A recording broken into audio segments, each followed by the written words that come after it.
இப்போ நம்ம வந்துக்கிறது வந்துட்டு சாக்லேட் ஃபேக்ட்ரி.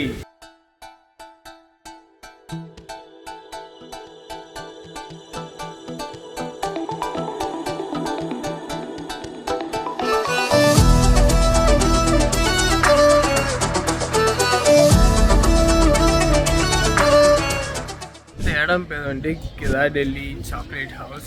இவங்க வந்துட்டு 1852 வந்துட்டு இந்த இதை ஓப்பன் பண்ணியிருக்காங்க. இந்த கிதா டெல்லிங்கிறது வந்துட்டு பார்த்தீங்க அப்படின்னா ஒரு இட்டாலியன் சாக்லேட் அதால் கண்டுபிடிச்சது. அவரோட நேம் வந்துட்டு பார்த்தீங்கன்னா டாமினிக் கிதா டெல்லி. இது வந்துட்டு ஒரு பிராண்டு மாதிரி. இப்போ நம்ம கேட்பரி டேரி மில்க் இதெல்லாம் வந்துட்டு பார்க்குறோம்ல, அந்த மாதிரியான இது ஒரு பிராண்டு. அவங்களோட ஃபுல் ஃபேக்ட்ரியுமே வந்துட்டு அவங்க இந்த மாதிரி ஃபுல்லாக மாற்றி வச்சுருக்காங்க.